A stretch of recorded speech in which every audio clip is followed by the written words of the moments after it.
Good morning students. कल मैंने आपको बताया था कि वचन क्या होता है। तो वचन आपको समझ में आ गया होगा कि शब्द के जिस रूप से हमें एक या एक से अधिक वस्तु या प्राणी के बारे में पता चलता है, वचन कहते हैं। और इसमें वचन के हिंदी भाषा में दो भेद भी बताए, एक वचन और बहुवचन।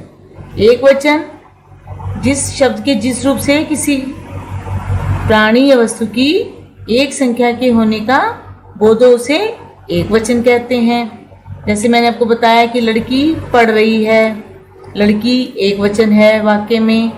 दूसरा बहुवचन होता है जिसमें शब्द के जिस रूप से किसी प्राणी या वस्तुओं की संख्या एक से अधिक होने का पता चलता है, उसे हम बहुवचन कहते हैं। जैसे लड़के जा रहे हैं, तो लड़के शब्द इसमें बहुवचन है।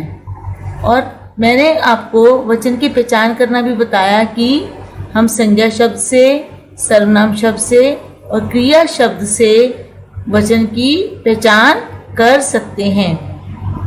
अब हम कुछ ऐसी बातें ध्यान में रखेंगे जिसमें हमें हमेशा ही शब्दों को देखकर पता चल जाता है कि वे शब्द हमेशा एक वचन होते हैं या बहुवचन होते हैं, या वे शब्द दोनों ही वचन में पाए जाते हैं। तो सबसे पहले आता है हमारे पास कि ऐसे शब्द जिन्हें हम हमेशा एक वचन रूप में ही जो है उनको बताते हैं। वर्षा, आकाश, हवा, सूरज, चांद, पानी, घी, आग, जनता आदि। अब वर्षा हम कहते हैं कि वर्षा हो रही है, वर्षा हो रही है कभी नहीं कहते। आकाश नीले हैं नहीं बोलते, आकाश नीला है। हवा चल रही है, तो सूरज भी एक है, चांद भी एक है। तो हम इन शब्दों को हमेशा एक वचन में ही प्रयोग करते हैं। और कुछ शब्द जो हमेशा बहुवचन रूप में ही रहते हैं, जैसे व्यक्ति के प्राण निकल गए, आंखों में आंसू आ गए। हस्ताक्षर, उसने कागज पर हस्ताक्षर कर दिए। लोग घर के बाहर खड़े हैं, तो बाल हमारे बाल हमेशा बहुवचन में होते हैं, हस्ताक्षर बहुवचन में होते हैं। दर्शन, आपके बहुत दिनों में दर्शन हुए। समाचार लिखे हैं, हमने समाचार पढ़े हैं।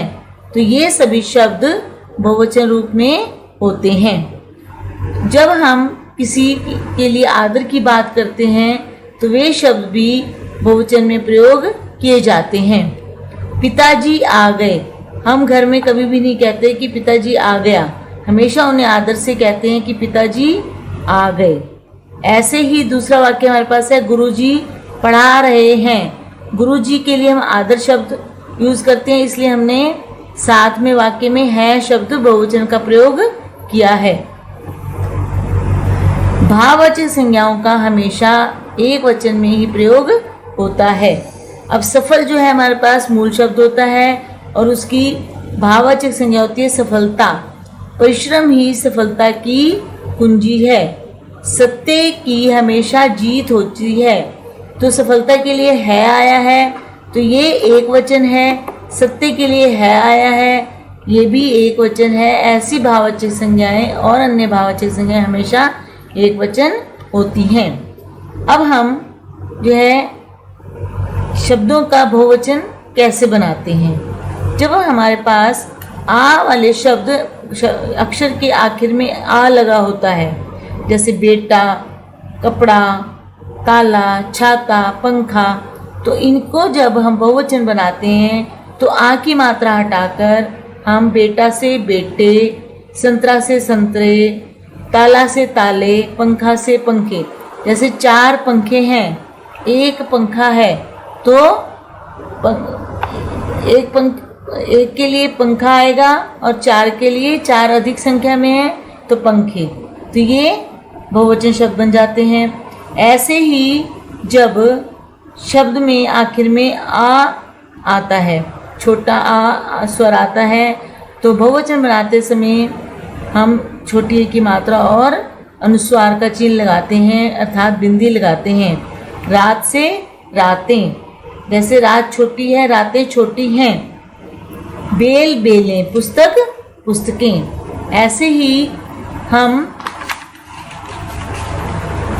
आ वाले शब्द जिनमें आखिर में बड़े आ लगा होता है और स्त्रीलिंग के शब्द होते हैं, हम उनमें ए और उसमें अनुनासिक ऊपर जोड़ते लगाते हैं, उनको हम बहुवचन में बदलते हैं। माता माताएं, कन्या से कन्याएं, लेखिका लेखिकाएं। तो लेखिका, बाला, लता, कक्षा, ये सभी स्त्रीलिंग शब्द हैं। इनको बहुवचन बनाते समय हम ए के ऊपर चंद्र बिंदु लगाकर उनसे बहुवचन बनाते हैं। उसके बाद ऐसे शब्द जिनमें अंत में उ होता है या बड़ा उ होता है, उसमें स्त्रीलिंग के शब्द होते हैं, उनमें हम छोटी ए के ऊपर अनुनासिक स्वर लगाकर उनका बहुवचन बनाते हैं। वस्तु, उसके साथ ए जुड़ेगा और अनुनासिक जुड़ेगा, चंद्रबिंदु। वस्तुएं, ऐसे बहु में बड़ा ऊ है, बहुवचन बनाते समय बहु, छोटा ऊ और ए हो जाएगा, बहु हैं। उसके बाद हमारे पास आता है जब शब्द में छोटी ई होती है या आखिर में बड़ी ई होती है। छोटी ई वाले शब्द के साथ तो यहाँ लगाते हैं, या के ऊपर चंद्र बिंदु, और अगर आखिर में बड़ी ई होती है तो स्त्रीलिंग शब्द होते हैं, उनमें हम बड़ी ई को छोटी ई बनाते हैं और साथ में यहाँ लगाते हैं। इस तरह से बहुवचन बन जाते हैं। ऐसे ही अन्य स्त्रीलिंग के शब्द जिसके अंत में ईया लगा होता है और बहुवचन बनाते समय अनुनासिक का चिन्ह लगाते हैं। जैसे डिबिया से डिबियाँ, एक डिबिया, चार डिबियाँ। एक बंदरिया नाच रही है, चार बंदरियाँ नाच रही हैं। तो वाक्य अपने आप ही बहुवचन बन जाता है। इस तरह से कई ऐसे शब्द होते हैं जिसमें हम एक वचन शब्द के आखिर में वर्ग, गण या जन जोड़ते हैं। जैसे युवा के आखिर में हमने वर्ग जोड़ा तो वह बहुवचन शब्द बन गया। मजदूर के आखिर में वर्ग जोड़ा तो वह मजदूर वर्ग बन गया।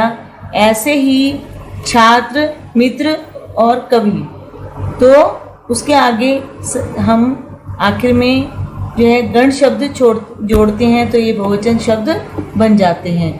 गुरु, प्रजा और भक्त, इनके साथ में हम जन जोड़ते हैं तो ये बहुवचन शब्द बन जाते हैं। गुरुजन, प्रजाजन और भक्तजन। बच्चों, इस पाठ में आपने एक तो वचन किसे कहते हैं, वचन के कितने भेद हैं, उनके बारे में जानकारी प्राप्त की, और हम एक वचन से बहुवचन शब्द किस प्रकार से बनाते हैं और कौन से शब्द हमेशा बहुवचन रहते हैं, कौन से शब्द हमेशा एक वचन रहते हैं, इसके बारे में आपने अच्छी तरह से जान लिया होगा।